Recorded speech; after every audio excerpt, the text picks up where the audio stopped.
Think about ancient sports for a second. Chariot racing, maybe some form of early wrestling comes to mind, right? Right? Those are the common ones? But here's a kicker. Competitive boxing, it actually predates Jesus Christ. Seriously. It really does. It was a huge draw, even for the elites back in the ancient Near East. Yeah, and you fast forward and you see that same magnetic pole, Mayweather versus Pacquiao, anyone, a massive global spectacle. Absolutely. It's mind-blowing to connect that modern event to something, well, so incredibly ancient. And what's truly fascinating is that we're not just dealing with, stories or folklore here. We have actual physical evidence of this incredible longevity. Right, real stuff. Yeah, so today's deep dive, we're plunging into the history of ancient boxing using Yeah. archaeology and historical records. I mean, imagine baked clay images, terracotta reliefs, and inscribed clay tablets from Mesopotamia, Yeah. limestone plaques from Sumeria, plus those really famous Greek statues and pottery we all know. Yeah. These artifacts, they're like little time capsules, really. They give us a real peek into how this combat sport developed in these early civilizations. Exactly. So your mission, should you choose to accept it, and you already have by listening, is to get a solid grip on the long and frankly wild history of boxing, We're digging out the surprising bits, about how it was done way back when. but keeping it snappy. Mhm. We want to make sure you don't feel like you're slogging through a history textbook. Definitely not. Okay, let's get our hands dirty, so to speak. Where does the earliest proof of this sport pop up? Well, the most concrete early signs, they point us to Mesopotamia. We're talking way back 3rd and 2nd millennia BCE. Wow, that's old. It is. One key find is a terracotta relief. Think of it like a baked clay picture from ancient Eshnunna. Yeah. It shows two bearded guys, fists clenched, wearing what look like wristbands, ready to strike. Wristbands. Okay, but what about gloves? Interestingly, there's no sign of anything like the boxing gloves we know today. Hmm. Just bare knuckles, essentially. No gloves. Ouch. That sounds like a whole different level of, well, intensity. It certainly does. Yeah. But Mesopotamia gave us more than just that one clue, didn't it? I assume so, yeah. Absolutely. We also have a Sumerian limestone plaque. This one's from what's called the early dynastic period, maybe around 3000 to 2340 BCE. Okay, still very early. Very. And this one's really cool because it shows boxers mostly nude, actually, except for some kind of gloves and maybe a loincloth, and they're shown with musicians. Musicians during a fight. Yeah.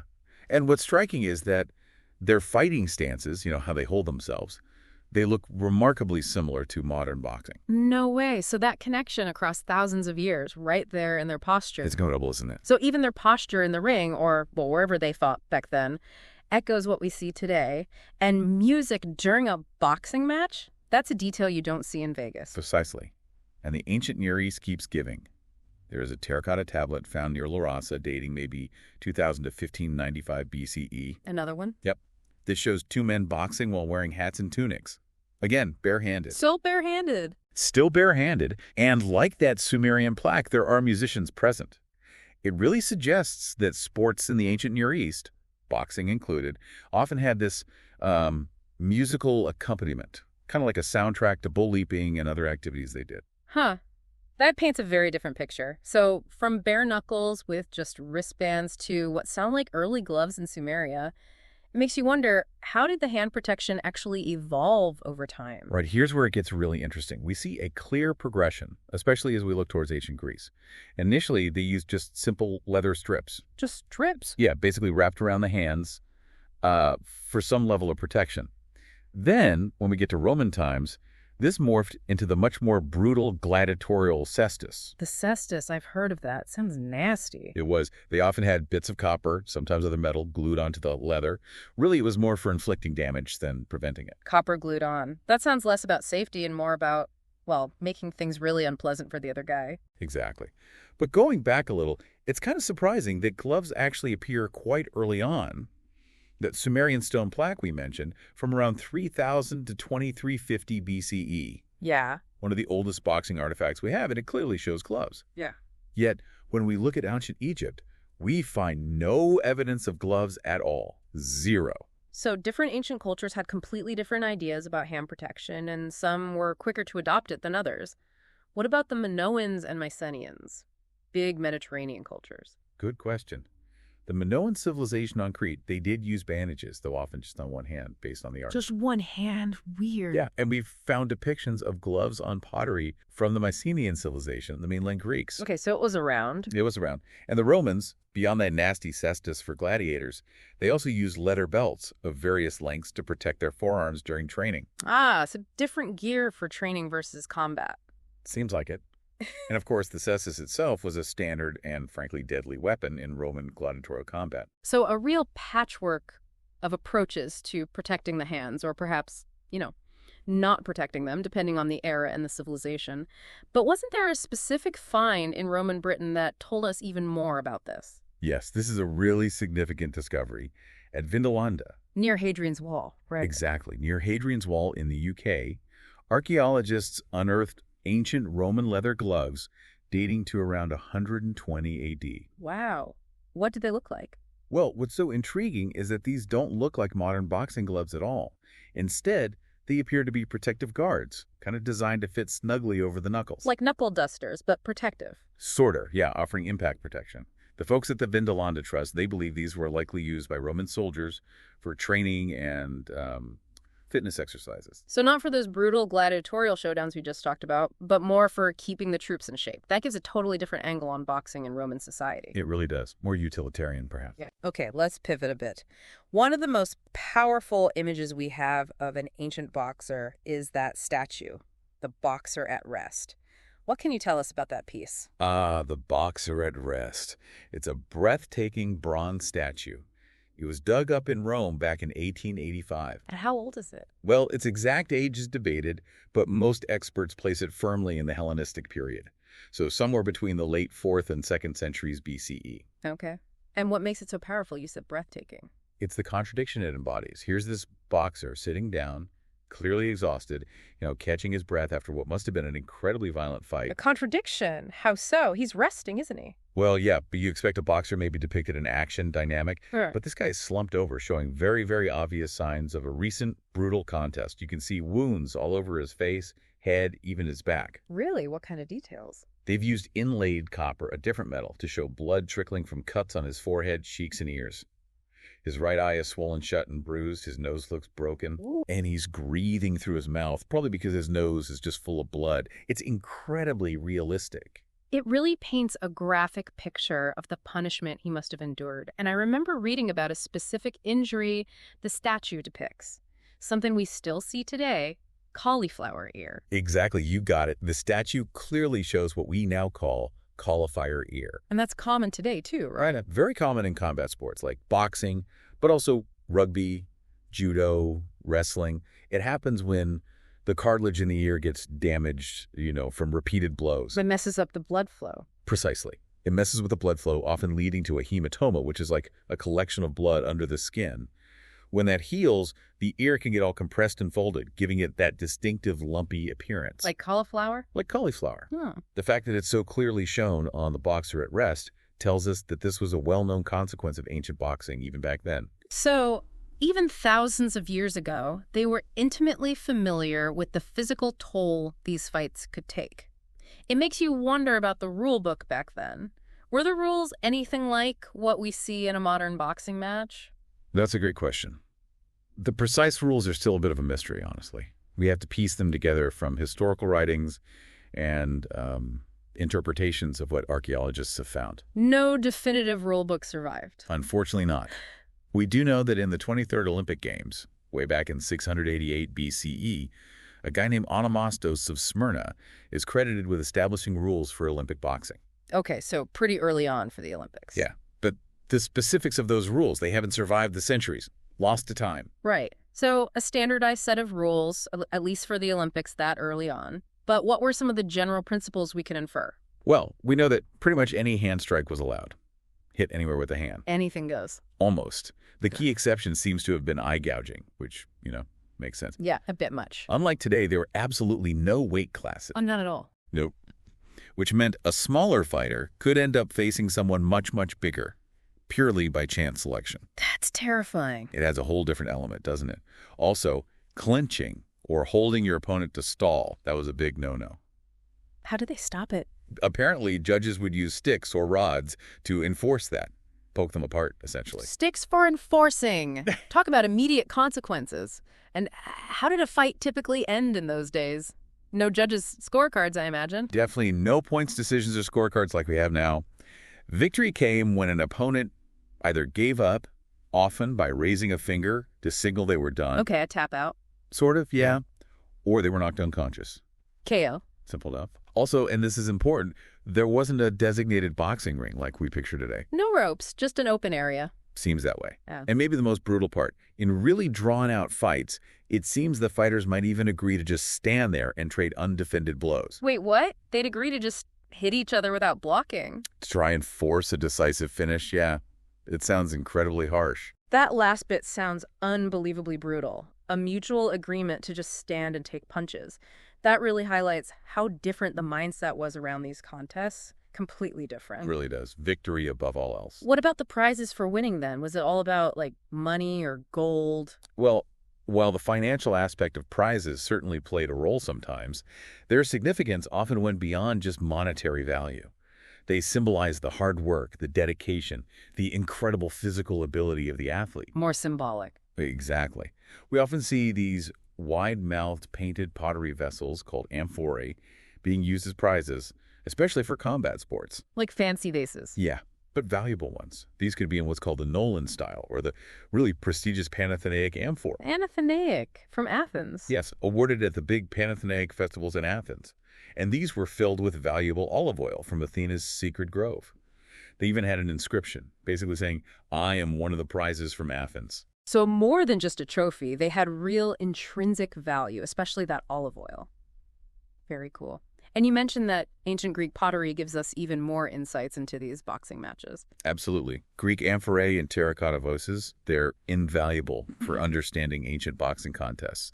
They frequently show these heavily built participants. Big guys. Big guys, yeah. And it's fascinating to see referees sometimes depicted wielding switches. Sticks again. Presumably ready to crack down on fouls, yeah. There's one famous black-figured amphora from Agrigento in Sicily, dating back to around 550-500 BCE, Okay. signed by the potter Nicosthenes. Mm-hmm. It depicts boxers wearing those humantes, the leather thongs we talked about. Right. And they're about to trade punches, and one of them even has a nosebleed clearly shown. The detail is amazing. So the pottery isn't just decorative, it's like a historical record in itself, showing us the action and even the injuries, like a snapshot. Exactly. It gives us these little windows into the past. Yeah. And those Panathenaic amphorae we mentioned, they were a really big deal, weren't they? Filled with that special olive oil. Yes, filled with that sacred olive oil. They were highly prized. Yeah. Dietrich von Balthmer, who was a leading expert on ancient Greek vases, he pointed out that in ancient Athens, competitions were divided into athletic and musical or recitation categories. Okay. And boxing was definitely in the athletic camp. And Michael Poliakoff, another scholar, has noted that these beautiful pottery pieces themselves might have actually served as rewards for the victors sometimes. So the prize could be the container itself, not just the oil. Potentially, yes. It really paints a picture of a sport that was taken incredibly seriously, with its own traditions and, as we've seen, pretty significant consequences. Speaking of consequences, we've touched on injuries like the cauliflower ear and the nosebleed on the vase, but let's dig a little deeper. Just how common and how severe were injuries in ancient boxing? Well, ancient combat sports, boxing included, really valued raw physical power, bravery, and a kind of no-holds-barred approach. Aggression wasn't avoided, it was part of it. And with no weight classes in events like boxing, wrestling, and pancration, which was like ancient MMA. Pancration, yeah. These were truly brutal contests. They were sometimes called the heavy events or extreme events. Heavy events, I like that. And the use of humantes, those tough rawhide leather straps, and later the Roman cistus, with added metal. That meant that cuts, bleeding, and especially head injuries were extremely common. So the risk of serious injury was just incredibly high then, baked into the sport. Absolutely. It was expected. Vase paintings frequently show boxers with visible facial wounds, blood streaming down. Graphic depictions. Very. Virgil's Aeneid even recounts a boxing match where the boxer Euryalus suffers a devastating knockout. The description is quite graphic, detailing him being dragged off, blood gushing from his mouth and nostrils, teeth getting knocked out. Yikes. And the boxer at rest statue, as we've discussed, further emphasizes this. The repeated blows to the ears, nose, and face are just etched onto him. It's a testament to the brutality. It is. And other sculptures, like the Pugilist by Apollonius and the bronze head of boxer Satyros by Solanian, they show similar damage. Some think Satyrus' appearance might even suggest an increase in the sport's brutality during the later Hellenistic period. Just getting rougher over time, maybe. It sounds worlds away from the safety regulations and medical attention we have today. Completely different universe. What are some of the other, maybe surprising tidbits that have come to light from studying this ancient sport? We've learned some fascinating little things along the way. For example, at the ancient Olympic Games, all the judges were men. Okay, maybe not that surprising for ancient Greece. True. And women were actually banned, not just from competing in most events, but even from watching. Couldn't even be spectators. No, except for one specific event, the Heraea foot race, which was just for young women, held at a different time. Interesting. What else? It's also noticeable that most ancient Olympic boxers are depicted with beards. It seems to have been the look. The boxer beard, huh? Maybe. And the way they wrapped their hands with those thongs, the imantes, it left their fingers exposed. Ah, so not covering the whole fist. Right, suggesting the thongs were mainly for protecting the palms and wrists, maybe adding some weight, but not cushioning the knuckles like modern gloves. Got it. The sheer number of ancient boxing matches depicted on Greek pottery, often showing that blood and facial injury, is another key piece of the puzzle. It confirms this wasn't a clean sport. Definitely not. And perhaps surprisingly, as we mentioned, we haven't found any archaeological evidence of a specific dedicated boxing ring. No ropes, no defined square. Still find that hard to picture. No ring. That really shifts the image of these contests. It sounds much more raw and less contained than what we're used to seeing. It probably was. More of an open space, maybe marked off somehow, but not structured like today. What about how these ancient boxers actually got ready for a fight? What did their training and diet look like? Did they have coaches and regimens? It seems likely. Many of the Olympic events, including boxing, had roots in military training. Ah, okay. Military connection. Yeah, so athletes were probably chosen, at least partly, based on natural attributes like strength, size, and speed, and wealthier families likely had the means to support their sons' athletic pursuits. Better training, better food. Probably. Dedicated training and better food, yes. While written records about ancient athletes' diets are pretty scarce and fragmentary. Not a lot of detail survived. Not much specific detail. But there's mention of a potential shift over time. Early on, maybe a diet of dried figs, cheese, and wheat. Sounds basic. Yeah. But later, maybe a move towards including meat, possibly introduced by a specific trainer, names like Pythagoras, though probably not the famous mathematician, Yeah. or Dromius of Stymphalos are mentioned. Interesting. So diet was considered. It seems so. Philostratos, a later writer, contrasted what he saw as the simple, healthy lifestyle and diet of early athletes with a later trend towards overeating and even intoxication among athletes. So maybe discipline slipped over time. Perhaps, or just different philosophies. Training methods we hear about included things like running in sand for resistance, jumping over ditches, carrying weights. Like early plyometrics. Kind of, yeah. And a form of cross-training incorporating endurance work, lifting heavy stones or weights, and wrestling practice. Pretty comprehensive. And they even seem to have had a structured 4-day training cycle known as the tetrad. Something like day 1 preparation, day 2 all-out trial, day 3 relaxation, day 4 medium hard workout. A 4-day cycle? That's quite specific. So even without modern sports science, they had a sense of structured preparation and the importance of what they ate. It looks that way, yes. They weren't just winging it. And the ancient Olympics as a whole had a very different vibe than our modern games, didn't they? The core values were different. Yes, the focus was quite different.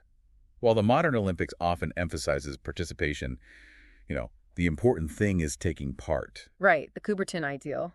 Ancient Greece was all about victory. Winning was everything. There's a really poignant inscription found that remembers a boxer named Agathos Daemon, Okay. nicknamed the Camel.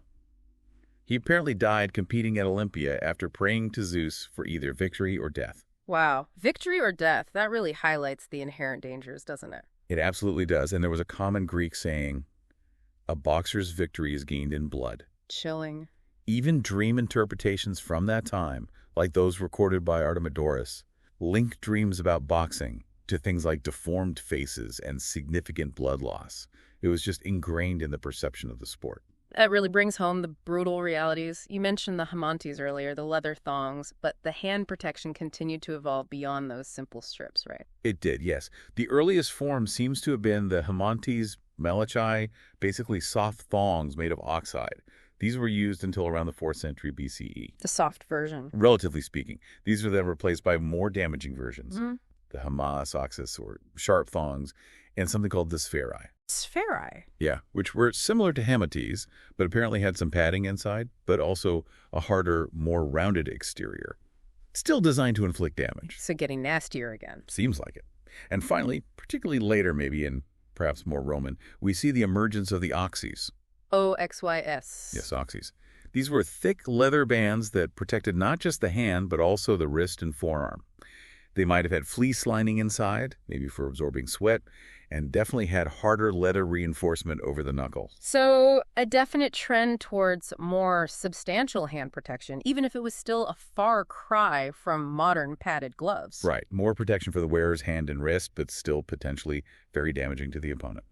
And we can't wrap up without talking specifically about how boxing was viewed and practiced in ancient Rome. You mentioned the cestus. Right. Roman boxing, which they called pugilatus, Pugilatus. is largely derived from Greek boxing, probably coming to Rome via the Etruscans. Okay, neighbors to the north. Exactly. It became incredibly popular in Rome, part of the games, gladiator events.